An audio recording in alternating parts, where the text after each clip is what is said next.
So this story is turning heads in Washington and beyond. President Trump has accepted a $400 million luxury Boeing 747-8 jet from the government of Qatar. It's intended to serve as the new Air Force One, but is this a generous gift from an ally or a geopolitical maneuver with strings attached? Let's unpack some of the details. Now, during his recent Middle East tour, President Trump received a huge gift from Qatar, a state-of-the-art Boeing 747-8. There it is right there. The plane, valued at over $400 million, is what they describe as an exchange between the two countries and would replace the current Air Force One.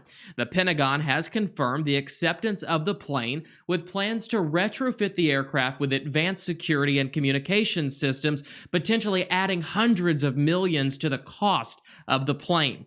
However, this gesture, of course, hasn't been met without controversy. Critics argue that accepting such a gift from a foreign government may violate the U.S. Constitution's clauses, which prohibit federal officials from receiving gifts from foreign states without congressional approval. Now, lawmakers on both sides of the aisle are speaking out about this. Senate Democratic leader Chuck Schumer introduced the Presidential Airlift Security Act, aiming to ban the use of foreign aircraft as Air Force One.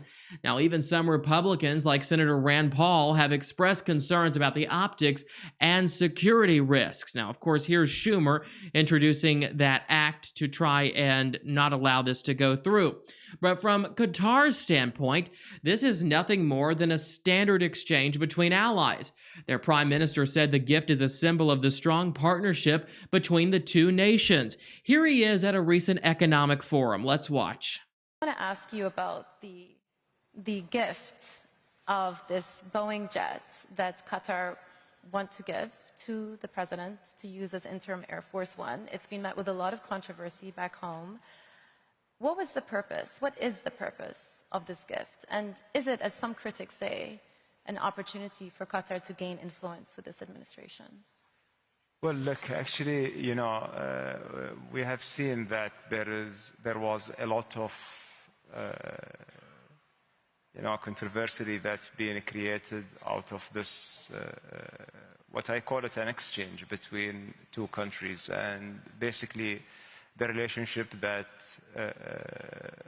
we have between Qatar and the United States is a very institutional relationship, and it witnessed different administration, and the institutional relationship remain very strong and at the backbone of. So he claims that this is, of course, just a good relationship between the two countries. Now, of course, this development comes amid President Trump's broader Middle East strategy, which includes major arms deals and diplomatic engagements. Some see the gift as part of the larger effort to strengthen ties with Gulf states and reshape some of those regional alliances between the countries.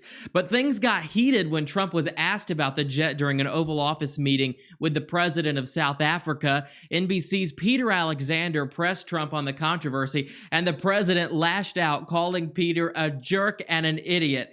Let's take a look at this together. Mr. President, the Pentagon announced that it would be accepting a Qatari jet to be used as Air Force One. What are you talking about? What are you talking about? You know, you to get out of here. What does this have to do with the Qatari jet? They're giving the United States Air Force a jet, okay? And it's a great thing. We're talking about a lot of other things. It's NBC trying to get off the subject of what you just saw. You are a real, you're a terrible reporter. Number one, you don't have what it takes to be a reporter. You're not smart enough. But for you to go into a subject about a jet that was given to the United States Air Force, which is a very nice thing, they also gave $5.1 trillion worth of investment in addition to the jet. Go back, you ought to go back to your studio at NBC, because Brian Roberts and the people that run that place, they ought to be investigated. They are so terrible the way you run that network, and you're a disgrace. No more questions from you. Go ahead. So as you can see, the president was pretty upset with Peter Alexander from NBC News there in the Oval Office.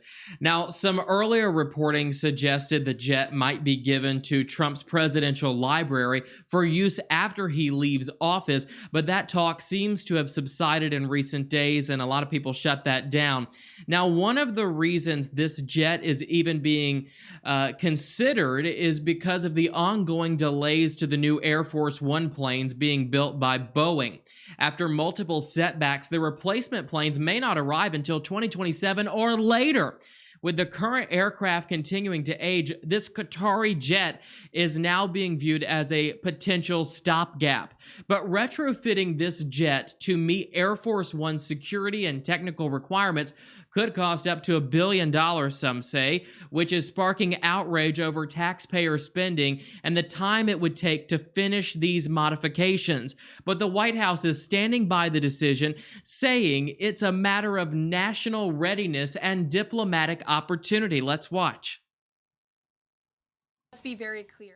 The government of Qatar, the Qatari family, has offered to donate this plane to the United States Air Force, where that donation will be accepted according to all legal and ethical obligations. It will be retrofitted to the highest of standards by the Department of Defense and the United States Air Force. This plane is not a personal donation or a gift to the President of the United States. And everyone who wrote that last week should go and correct their stories, because this is a donation to our country and to the United States Air Force. As for a timeline, because it is the United States Air Force that is accepting the plane, I would defer you to them for specifics, because the President...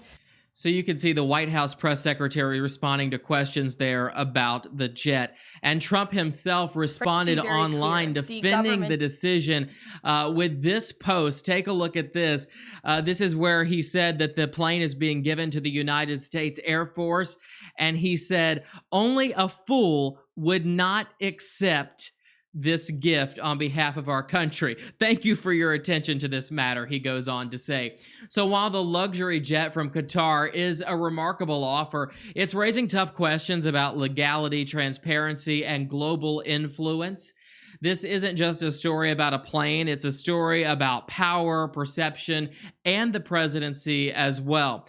What do you think? Should we be accepting the plane? Let me know in your comments down below. And thanks so much for watching. We'll, of course, see you again soon and continue to follow any developments on the Qatari jet.